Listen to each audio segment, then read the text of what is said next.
joining us to discuss, former Pentagon official Mike. Mike, NATO, as we know, has been prepping for the demise of this treaty for quite some time now. The U.S. effectively out February 2nd, unless they say Russia destroys their 9M729, I want to make sure I got the numbers right, missiles, which the U.S. claims violates the treaty. Russia says the missile has a range of just 480 kilometers, just short of the range to be considered intermediate range. Your thoughts on that? Well, you can always boost up the range on those type of missiles at any time, but Russia has kept it purposely below the threshold of 500 kilometers, which is the minimum threshold, up to 5,000 kilometers. You can do that with any system, and in order to stay in compliance. That's what they've been doing, and I think that the United States is planning to do the same thing. You'll notice that the reason for the breakout away from the INF, wanting to withdraw from the INF, is because of China. They have intermediate range missiles that they're developing. Korea does as well. The treaty itself limits or precludes the United States from developing intermediate range missiles, but it's larger than that. When you talk about nuclear warheads and what have you, which the United States wants to develop, which exceeds anything else, this is part of the new policy. It's part of the effort to reinforce the defense establishment, and Trump made that very clear when they changed the defense doctrine, that they were and boosted the budget out of proportion to everybody else. And this is all part of the new strategy now, strategic strategy, because they view Russia and China, Iran to a lesser extent, as the adversaries, and that's what they want to address with these changes. I might add that with John Bolton as the National Security Advisor, whom I've dubbed President Bolton, because he's basically taken over Trump's foreign policy.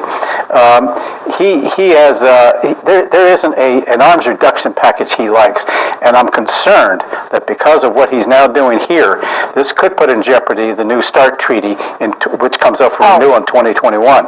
And so I think that conceivably could be also challenged as well. That's a whole other can of worms that we'll have to discuss another day.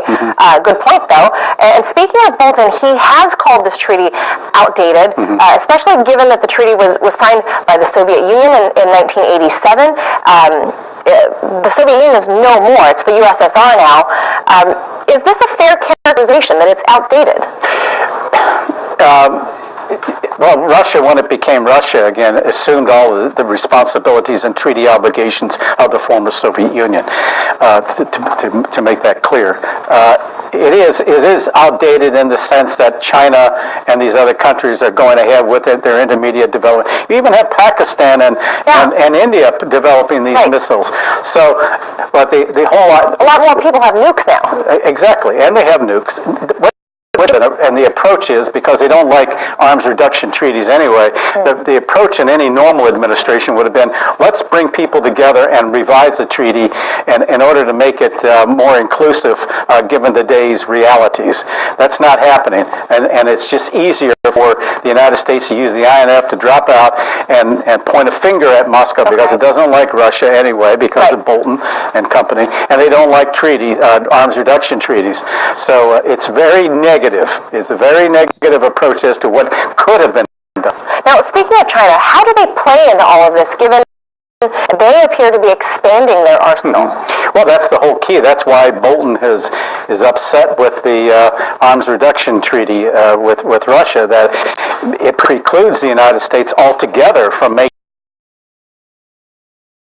any intermediate range missiles, as long as it's a signatory. But others can, as you point out. That's what they want to address. So this is to try and meet all of these concerns and requirements. Now, apart from Russia destroying the 9M missiles, do you see any other way to save this treaty, or maybe just create a new one altogether and bring in new countries? Well, if we had a more positive thinking administration, I think there would have been a better way to go about this, but that's not what they want to do.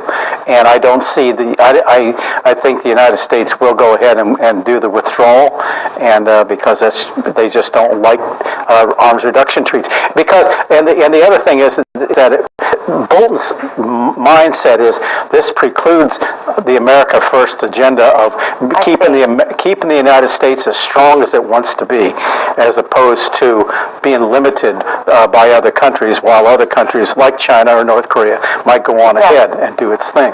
So for now, just let the cards fall where they may. I think that's what's going to happen.